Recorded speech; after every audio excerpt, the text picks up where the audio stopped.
Hello and a very warm welcome back, guys. कैसे हैं आप लोग? I know it has been a very long time since the last video was posted. अब क्योंकि साल भी बदल चुका है, टाइम भी बदल चुका है, so now we are starting with general medicine, which will be based upon the favorite book, Harrison's Principles of Internal Medicine. हम लोग अभी माइक्रोबायोलॉजी के लेक्चर्स भी कंप्लीट करेंगे of course, and we'll also be covering side by side this internal medicine part with respect to Harrison. बहुत सारे students की और फ्रेंड्स की भी मतलब सजेशन था कि वीडियोस को एकदम chapter wise word to word ना पढ़ के थोड़ा सा कॉन्सेप्चुअल और नोट्स बेस्ड किया जाए. वो अभी ट्राई करने की कोशिश की गई है. So and also bilingual mode was expected कि दोनों लैंग्वेजेस में बात हो. तो ये एक्सपेक्टेशन पे काम करने की कोशिश की है. प्लीज़ डू कमेंट डाउन कि आप लोगों को नया तरीका कैसा लगता है. And without further do let's start with the chapter of Harrison's and principles of internal medicine. Okay, so we are starting with the part 6 of the Harrison's textbook, which is about the disorders of cardiovascular system. हम लोग कोशिश करेंगे कि पहले systemic medicine को complete करने की try करें.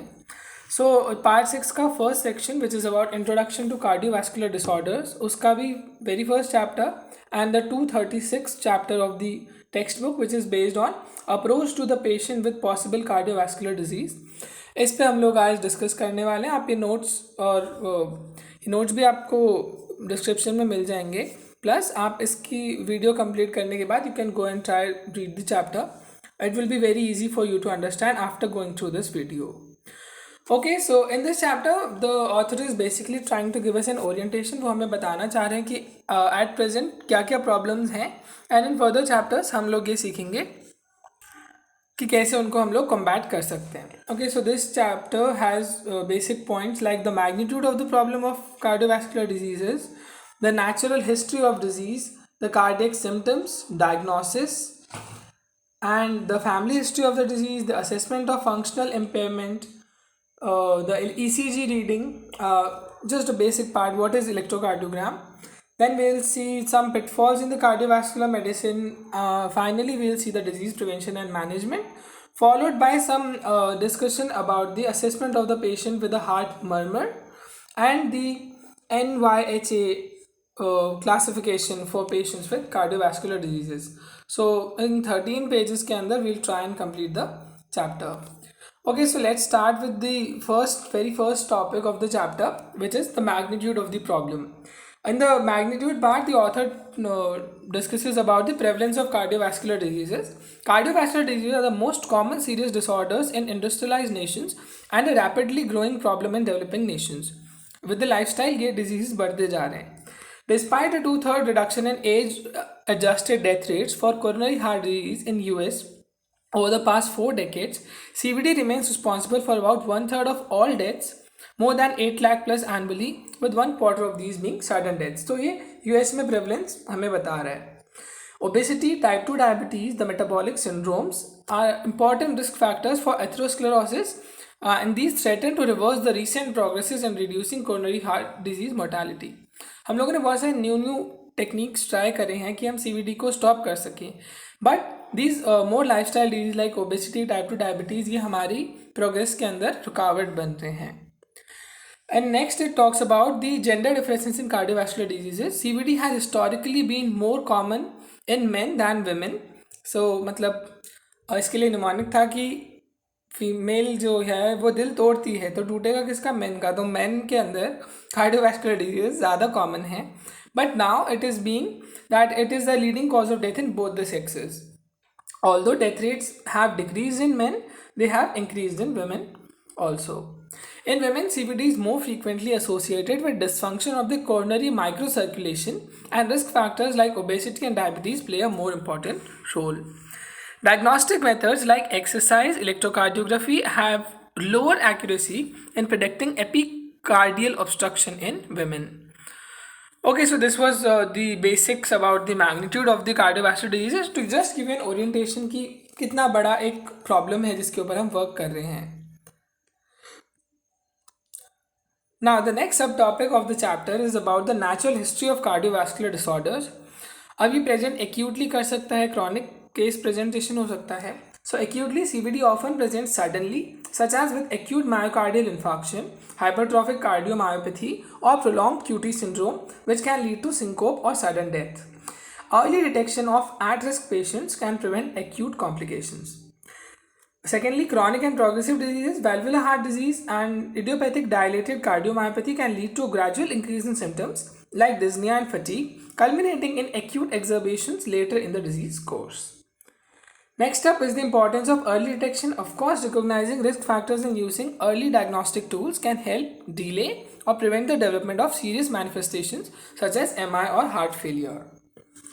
Okay, now the next subtopic is about the cardiac symptoms. So what are the common cardiac symptoms? They are myocardial ischemia, disturbances in myocardial contraction or relaxation, obstructed blood flow and abnormal rhythms are the primary cause of symptoms.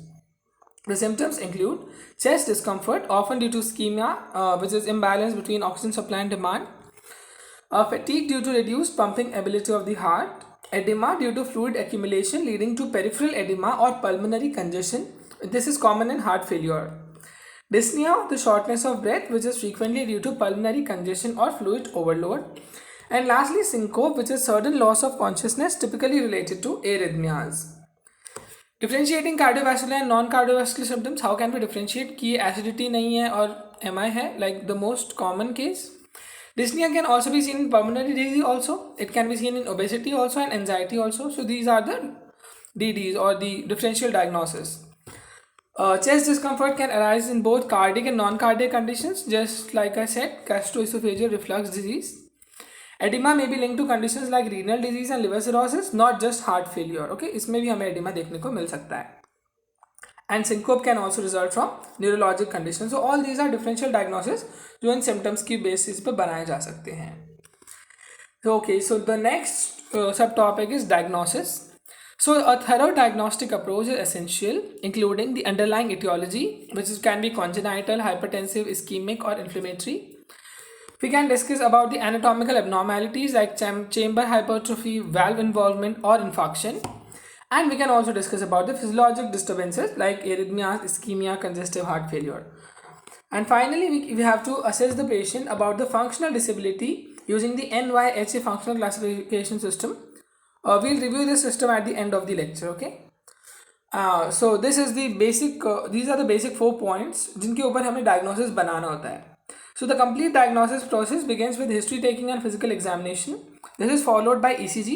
It is useful for arrhythmias, conduction abnormalities, hypertrophy and acute MI. And most students का ये nightmare होता है ECG reading. We'll try and ease it out for you. Next up is the non-invasive imaging based on ECG, echocardiogram, or chest X-ray, MRI. Okay, these are the non-invasive techniques. Now, blood tests can be done for lipid profiles, key reactive protein, BNP. Invasive tests can be done for example, coronary angiography is done, which is invasive, like we have to pass some wire and all, so it's kind of invasive. And lastly, genetic testing can be done for hereditary cardiac diseases like hypertrophic cardiomyopathy and Marfan syndrome. We'll discuss these more in the upcoming chapters. Okay, so this was about the diagnosis and in functional classification, we'll discuss this NYHA classification. We'll discuss at the end of lecture. Okay, so next subtopic which is there is the family history. The genetic and environmental factors are there. Many forms of heart diseases show familial clustering. Monogenic disorders like hypertrophic cardiomyopathy and Marfan syndrome also have a Mendelian inheritance pattern. So these can be inherited from the parents to the offsprings. And polygenic disorders like premature coronary disease, essential hypertension, type 2 diabetes and hyperlipidemia can also run in families, often due to shared environmental factors like diet, lifestyle. Like एक household का diet and lifestyle almost similar होगा सब लोगों का. So these can be polygenic, like affected not only by genes but also the diet and lifestyle factors.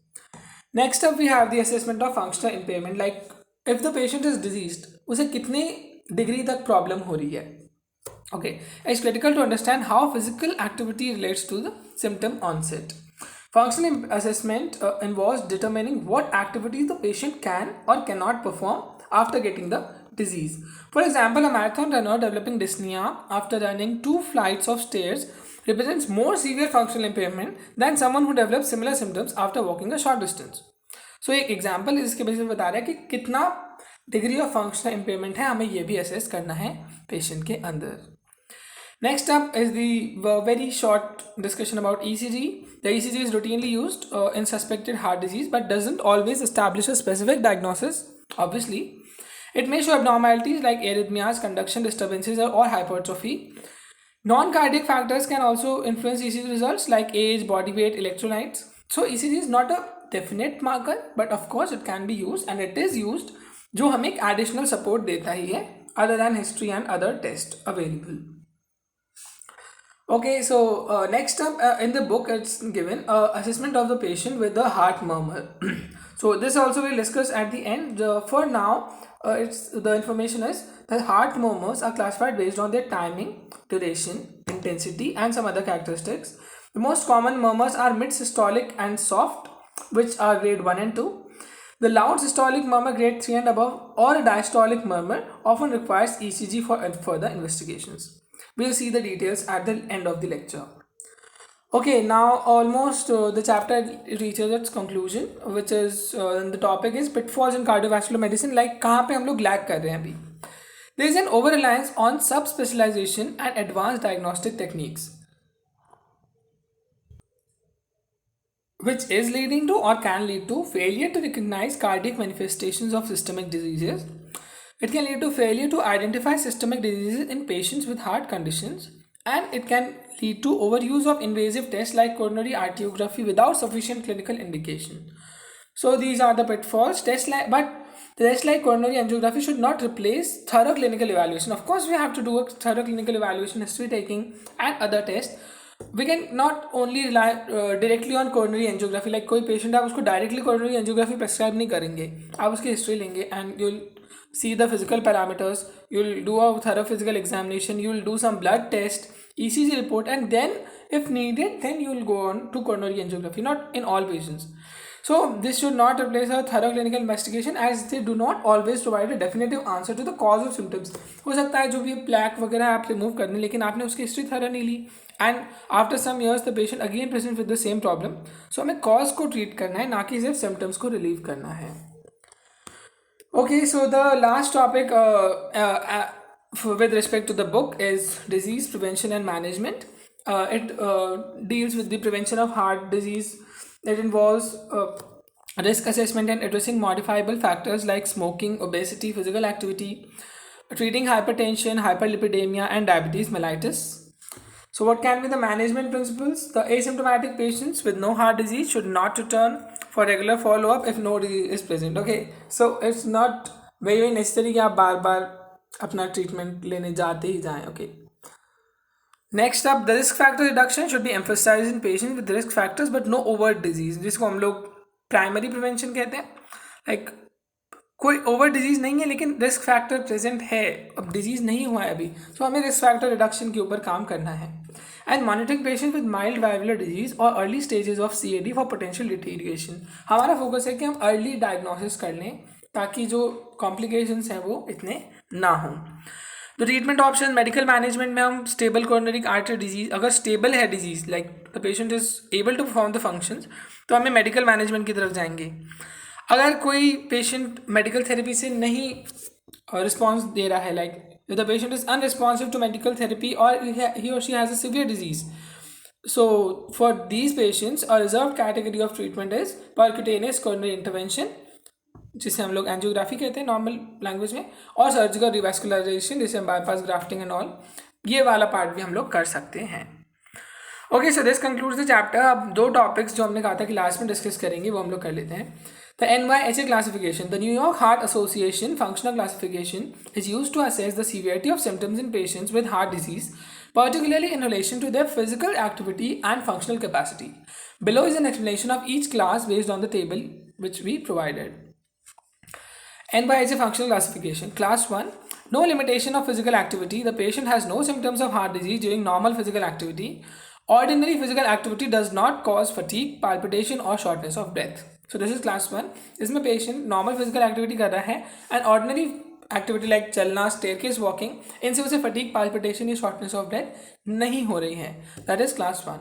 Second, slight limitation of physical activity. The patient is asymptomatic at rest but experiences symptom with moderate physical exertion. आप लोग heart के patients जो होते हैं उनके अंदर देख सकते हैं, like if they walk some steps or if they climb stairs तो उनका सांस भरने लगता है. इसका मतलब they have a shortness of breath.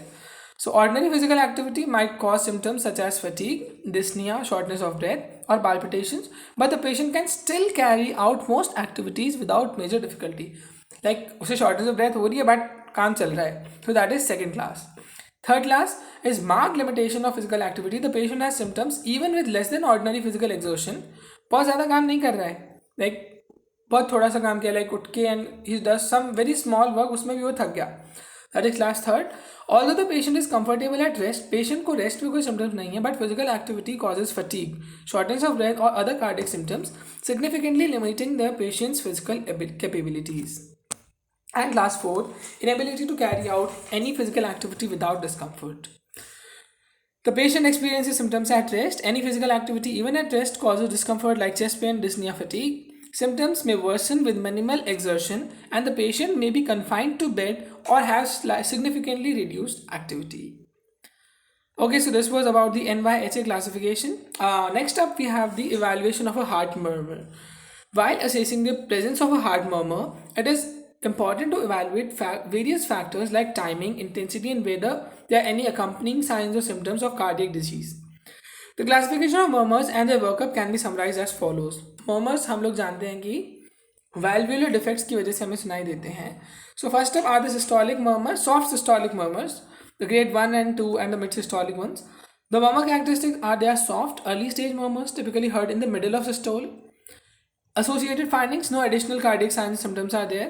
And workup, no further workup is required if ECG and chest X-ray are normal. If ECG and chest X-ray are abnormal, or if there are any additional symptoms, echocardiography is recommended. And if necessary, cardiac consultation may be indicated. Like ECG हमने करवा ली और if it's not normal, then हम echo करवाएंगे, और अगर cardiac consultation चाहिए तो we can go for it. Next up are systolic murmurs with grade 3 or higher. These are called holosystolic or late systolic murmurs. The murmur characteristics are they are louder as compared to soft ones, and they may persist throughout the entire systole. That's why called holosystolic, whole of the systole, or these occur late in the systole. Associated findings, there are more chances of these being accompanied by other signs and symptoms of cardiac diseases. Workup हम क्या कर सकते हैं? Echocardiography is necessary to assess the cause of murmur. हमने उसमें बोला echo हम करवा सकते हैं if there are symptoms. यहाँ पे echo is necessary, and if abnormal findings are identified, a cardiac consultation may be appropriate. And the last category of murmurs is diastolic or continuous murmurs. Murmur characteristic, murmurs that occur during a diastole or throughout the cardiac cycle are continuous murmurs. Workup, these are always abnormal, and their investigation is required. Echocardiography is essential and for the identifying the cause and severity of the murmur, and also we need to discuss about we need to provide the consultation about this. Okay, so this completes our 236th chapter of the Harrison's Principles of Internal Medicine.